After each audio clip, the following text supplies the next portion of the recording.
नमस्कार, मैं कहानी वाली सोनम आज आपका इस कहानी में स्वागत करती हूँ।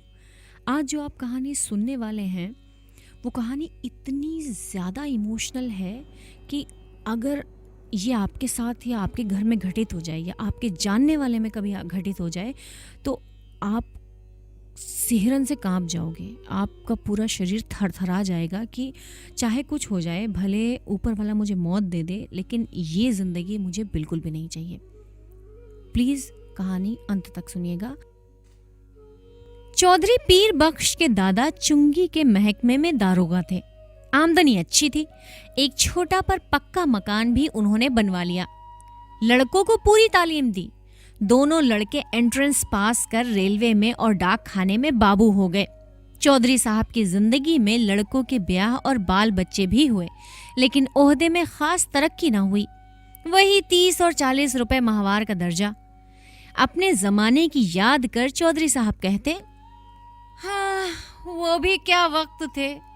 लोग मिडिल पास कर डिप्टी कलेक्टरी करते थे और आजकल की तालीम है कि एंट्रेंस तक अंग्रेजी पढ़कर लड़के 30-40 से आगे नहीं बढ़ पाते। बेटों को ऊंचे ओहदे पर देखने का अरमान लिए ही उन्होंने आंखें मूंद ली। इंशाअल्लाह चौधरी साहब के कुनबे में बरकत हुई। चौधरी फजल कुर्बान रेलवे में काम करते थे। अल्लाह ने उन्हें 4 बेटे और 3 बेटियां दी। चौधरी इलाही बख्श डाक खाने में थे। उन्हें भी अल्लाह ने 4 बेटे और 2 लड़कियां बख्शी। चौधरी खानदान अपने मकान को हवेली पुकारता था। नाम बड़ा देने पर भी जगह तंग ही रही। दारोगा साहब के जमाने में जनाना भीतर था और बाहर बैठक में वे मोढ़े पर बैठ नैचा गुड़गुड़ाया करते। जगह की तंगी की वजह से उनके बाद बैठक भी जनाने में शामिल हो गई और घर की ड्योढ़ी पर पर्दा लटक गया। बैठक न रहने पर भी घर की इज्जत का ख्याल था, इसलिए पर्दा बोरी के टाट का नहीं बढ़िया किस्म का रहता। जाहिरा दोनों भाइयों के बाल बच्चे एक ही मकान में रहने पर भी भीतर सब अलग अलग था। ड्योढ़ी का पर्दा कौन लाए भाई? इस समस्या का हल इस तरह हुआ कि दारोगा साहब के जमाने की पलंग की रंगीन दरियां एक के बाद एक ड्योढ़ी में लटकाई जाने लगी। तीसरी पीढ़ी के ब्याह शादी होने लगे। आखिर चौधरी खानदान की औलाद को हवेली दूसरी जगह तलाश करनी पड़ी। चौधरी इलाही बख्श के बड़े साहबजादे एंट्रेंस पास कर डाक खाने में 20 रुपए की क्लर्की पा गए। दूसरे साहबजादे मिडिल पास कर अस्पताल में कंपाउंडर बन गए। ज्यों ज्यों जमाना गुजरता जाता तालीम और नौकरी दोनों मुश्किल होती जाती। तीसरे बेटे होनहार थे। उन्होंने वजीफा पाया। जैसे तैसे मिडिल कर स्कूल में मुदर्रिस हो देहात चले गए। चौथे लड़के पीर बख्श प्राइमरी से आगे न बढ़ सके। आजकल की तालीम माँ बाप पर खर्च के बोझ के सिवा और है क्या? स्कूल की फीस हर महीने और किताबों, कापियों और नक्शों के लिए रुपए ही रुपए। चौधरी पीर बख्श का भी ब्याह हो गया। मौला के करम से बीवी की गोद भी जल्दी ही भरी। पीर बख्श ने रोजगार के तौर पर खानदान की इज्जत के ख्याल से एक तेल की मिल में मुंशीगिरी कर ली। तालीम ज्यादा नहीं तो क्या, सफेद पोश खानदान की इज्जत का पास तो था। मजदूरी और दस्तकारी उनके करने की चीजें न थी। चौकी पर बैठते, कलम दवात का काम था। 12 रुपए महीना अधिक नहीं होता। चौधरी पीर बख्श को मकान सितवा की कच्ची बस्ती में लेना पड़ा। मकान का किराया 2 रुपए था।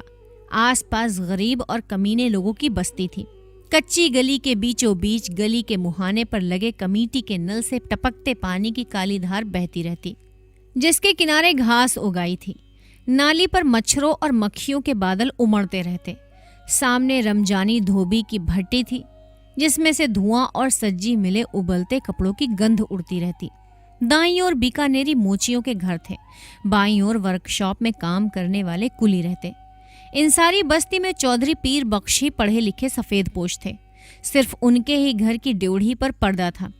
सब लोग उन्हें चौधरी जी, मुंशी जी कहकर सलाम करते। उनके घर की औरतों को कभी किसी ने गली में नहीं देखा। लड़कियां 4-5 बरस तक किसी काम काज से बाहर निकलती और फिर घर की आबरू के ख्याल से उनका बाहर निकलना मुनासिब न था। पीर बख्श खुद ही मुस्कुराते हुए सुबह शाम कमेटी के नल से घड़े भर लाते। चौधरी की तनख्वाह 15 बरस में 12 से 18 हो गई। खुदा की बरकत होती है तो रुपए पैसे की शक्ल में नहीं, आस औलाद की शक्ल में होती है। 15 बरस में 5 बच्चे हुए, पहले 3 लड़कियां और बाद में 2 लड़के। दूसरी लड़की होने को थी तो पीर बख्श की वालदा मदद के लिए आई। वालिद साहब का इंतकाल हो चुका था। दूसरा कोई भाई वालदा की फिक्र करने नहीं आया। वे छोटे लड़के के यहाँ ही रहने लगी, जहाँ बाल बच्चे और घर बार होता है। 100 किस्म की झंझटें होती हैं। कभी बच्चे को तकलीफ है तो कभी जच्चा को। ऐसे वक्त में कर्ज की जरूरत कैसे ना हो। घर बार हो तो कर्ज भी होगा ही। मिल की नौकरी का कायदा पक्का होता है। हर महीने की 7 तारीख को गिनकर तनख्वाह मिल जाती है। पेशगी से मालिक को चिढ़ है। कभी बहुत ज़रूरत पर ही मेहरबानी करते। ज़रूरत पड़ने पर चौधरी घर की कोई छोटी मोटी चीज़ गिरवी रखकर उधार ले आते। गिरवी रखने से रुपए के 12 आने ही मिलते। ब्याज मिलाकर 16 आने हो जाते और फिर चीज़ के घर लौटने आने की संभावना नहीं रहती। मोहल्ले में चौधरी पीर बख्श की इज्जत थी। इज्जत का आधार था घर के दरवाजे पर लटका पर्दा। भीतर जो हो, पर्दा सलामत रहता। कभी बच्चों की खींच खांच या बेदर्द हवा के झोंकों से उसमें छेद हो जाते तो पर्दे की आड़ से हाथ सुई धागा ले उसकी मरम्मत कर देते। दिनों का खेल। मकान की ड्योढ़ी के किवाड़ गलते गलते बिल्कुल गल गए। कई दफे कसे जाने से पेंच टूट गए और सुराख ढीले पड़ गए। मकान मालिक सूरज पांडे को उसकी फिक्र न थी। चौधरी कभी जाकर कहते सुनते तो उत्तर मिलता, कौन बड़ी रकम थमा देते हो? 2 रुपल्ली किराया और वो भी 6-6 महीने का बकाया। जानते हो लकड़ी का क्या भाव है? न हो तो मकान छोड़ जाओ। आखिर किवाड़ गिर गए। रात को चौधरी उन्हें जैसे तैसे चौखट से टिका देते। रात भर दहशत रहती कि कहीं कोई चोर ना आ जाए।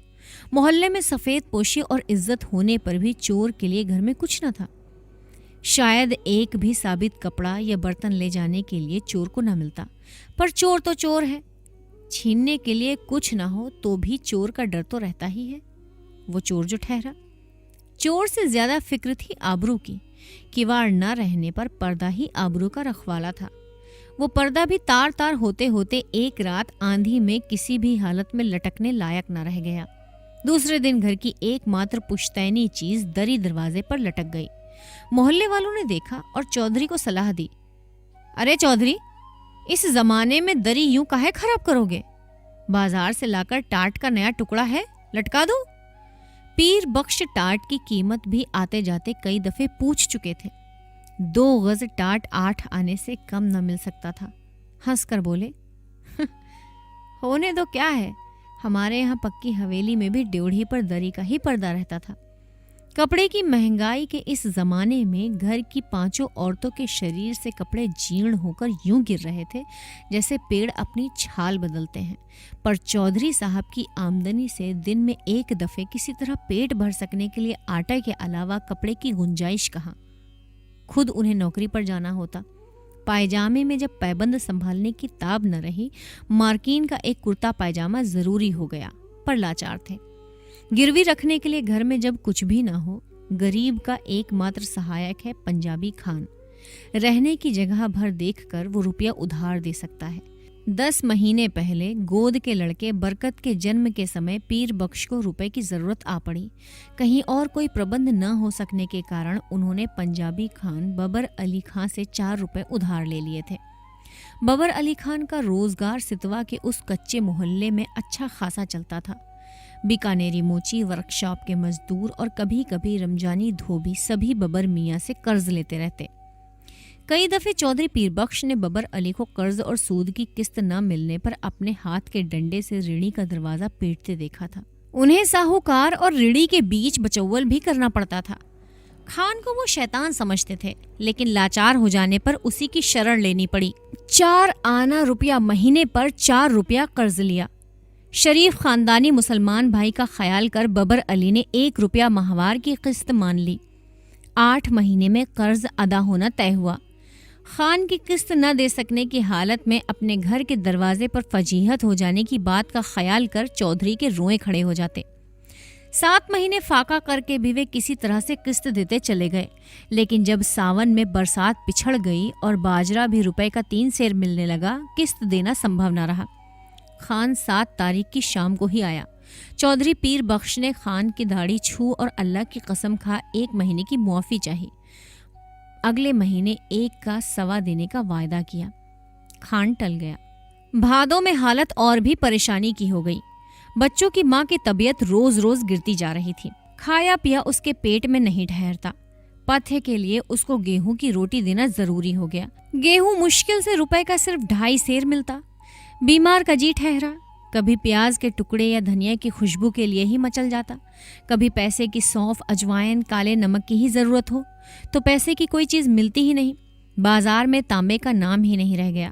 नाहक इकन्नी निकल जाती है।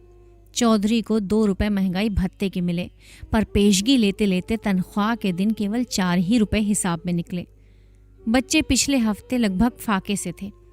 चौधरी कभी गली से 2 पैसे की चौराई खरीद लाते, कभी बाजरा उबाल कर सब लोग कटोरा कटोरा भर पी लेते।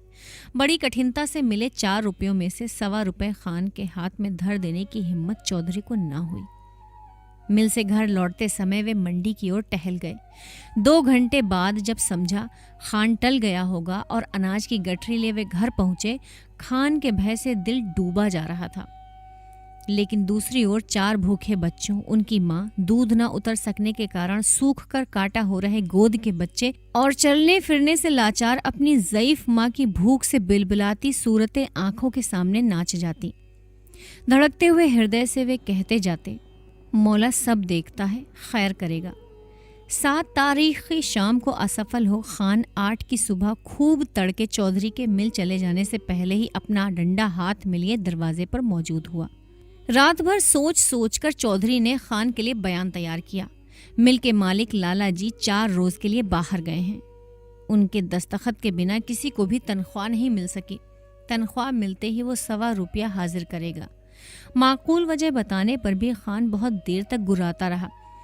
हम वतन छोड़ के परदेश में पड़ाए, ऐसे रुपया छोड़ देने के वास्ते हम यहाँ नहीं आया है। हमारा भी बाल बच्चा है। 4 रुपया में रोज नहीं देगा तो हम तुम्हारा कर देगा। 5वें दिन रुपया कहाँ से आता? तनख्वाह मिले अभी हफ्ता भी नहीं हुआ। मालिक ने पेशगी देने से साफ इनकार कर दिया। 6ठे दिन किस्मत से इतवार था। मिल में छुट्टी रहने पर भी चौधरी खान के डर से सुबह ही निकल गए। जान पहचान के कई आदमियों के यहाँ गए। इधर उधर की बातचीत कर वे कहते, अरे भाई हो तो 20 आने पैसे तो 2 एक रोज के लिए दे देना, ऐसे ही जरूरत आ पड़ी है। उत्तर मिला, मियाँ पैसे कहाँ इस जमाने में, पैसे का मोल कौड़ी नहीं रह गया। हाथ में आने से पहले ही उधार में उठ गया तमाम। दोपहर हो गई। खान आया भी होगा तो इस वक्त तक बैठा नहीं रहेगा, चौधरी ने सोचा और घर की तरफ चल दिए। घर पहुंचने पर सुना खान आया था और घंटे भर तक ड्योढ़ी पर लटके दरी के पर्दे को डंडे से ठेल ठेल कर गाली देता रहा है। पर्दे की आड़ से बड़ी बीबी के बार बार खुदा की कसम खाकर यकीन दिलाने पर चौधरी बाहर गए हैं, रुपया लेने गए हैं। खान गाली देकर कहता है, नहीं बज्जा चोर भीतर ही छिपाए, हम 4 घंटे पे फिर आता है, रुपया लेकर जाएगा। रुपया नहीं देगा तो उसका काल उतार कर बाजार में बेच देगा। हमारा रुपया क्या आराम का है? 4 घंटे से पहले ही खान की पुकार सुनाई दी। चौधरी पीर बख्श के शरीर में बिजली सी दौड़ गई और वे बिल्कुल निस्सत्व हो गए। हाथ पैर सुन्न और गला खुश्क। गाली दे पर्दे को ठेल कर खान के दोबारा पुकारने पर चौधरी का शरीर निर्जीव प्राय होने पर भी निश्चेष्ट न रह सका। वे उठकर बाहर आ गए। खान आग बबूला हो रहा था। पैसा नहीं देने का वास्ते चिपता है। एक से एक बढ़ती हुई 3 गालियां एक साथ खान के मुंह से पीर बख्श के पुरखों पीरों के नाम पर निकल गई। इस भयंकर आघात से पीर बख्श का खानदानी रक्त भड़क उठने के बजाय और भी निर्जीव हो गया। खान के घुटने छू अपनी मुसीबत बतावे मुआफी के लिए खुशामद करने लगे। खान की तेजी बढ़ गई। उसके ऊंचे स्वर से पड़ोस के मोची और मजदूर चौधरी के दरवाजे के सामने इकट्ठे हो गए। खान क्रोध में डंडा फटकार कर कह रहा था, पैसा नहीं देना था, लिया क्यों? तनख्वाह किधर में जाता? आरामी हमारा पैसा मारेगा, हम तुम्हारा खाल खींच लेगा। पैसा नहीं है तो घर पर पर्दा लटका के शरीफ ज्यादा कैसे बनता? तुम हमको बीबी का गहना दो, बर्तन दो, कुछ भी दो, हम ऐसे नहीं जाएगा। बिल्कुल बेबस और लाचार, दोनों हाथ उठाकर खुदा से खान के लिए दुआ मांग पीर बख्श ने कसम खाई, एक पैसा भी घर में नहीं, बर्तन भी नहीं, कपड़ा भी नहीं।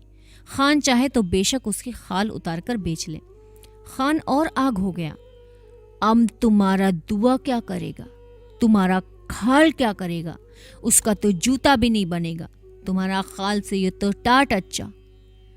खान ने ड्योढ़ी पर लटका दरी का पर्दा झटक लिया। ड्योढ़ी से पर्दा हटने के साथ ही जैसे चौधरी के जीवन की डोर टूट गई। वो डगमगाकर जमीन पर गिर पड़े। इस दृश्य को देख सकने की ताब चौधरी में नहीं थी, परंतु द्वार पर खड़ी भीड़ ने देखा। घर की लड़कियां और औरतें पर्दे के दूसरी ओर घटती घटना के आतंक से आंगन के बीचों बीच इकट्ठी खड़ी होकर कांप रही थीं। सहसा पर्दा हट जाने से औरतें ऐसे सिकुड़ गईं जैसे उनके शरीर का वस्त्र खींच लिया गया हो। वो पर्दा ही तो घर भर की औरतों के शरीर का वस्त्र था। उनके शरीर पर बचे चीथड़े उनके 1/3 अंग ढकने में भी असमर्थ थे। जाहिल भीड़ ने घृणा और शर्म से आंखें फेर ली। उस नग्नता की झलक से खान की कठोरता भी पिघल गई। ग्लानि से थूक पर्दे को आंगन में वापस फेंक क्रुद्ध निराशा में उसने लाहौल बिला कहा और असफल लौट गया। भयंकर से चीख कर ओट में हो जाने के लिए भागती हुई औरतों पर दया कर भीड़ छट गई। चौधरी बेसुध पड़े थे। जब उन्हें होश आया, ड्योढ़ी का पर्दा आंगन में सामने पड़ा था, परंतु उसे उठाकर फिर से लटका देने का सामर्थ्य उनमें शेष न था। शायद अब इसकी आवश्यकता भी न रही थी। पर्दा जिस भावना का अवलंब था वो मर चुकी थी। कहानी का नाम और लेखक आपको पता ही है, कमेंट बॉक्स में ज़रूर डालिएगा। कहानी बहुत ही ज़्यादा इमोशनल थी। वैसे बहुत हद तक मुझे ये भी लगता है कि इंसान को समय के साथ अपने आप को अपडेट करते रहना चाहिए। उस ज़माने का क्या वक्त था, क्या था, वो मुझे इतना ज़्यादा नहीं पता, लेकिन आजकल के ज़माने में भी अगर देखा जाए ना, अगर व्यक्ति अपने हिसाब से अपनी एजुकेशन पे ध्यान नहीं दे रहा है, टाइम के हिसाब से अपने को अपडेट नहीं कर रहा है, तो ये समस्या हमेशा आएगी। इस कहानी में आपको क्या लगता है कि उनके साथ जो इस तरीके की ट्रेजेडी हुई है उसका मेन रीज़न क्या है? कमेंट बॉक्स में ज़रूर बताइएगा। मैं बहुत ही ज़्यादा क्यूरियस हुई है जानने के लिए कि आखिर ऐसा क्यों हुआ होगा।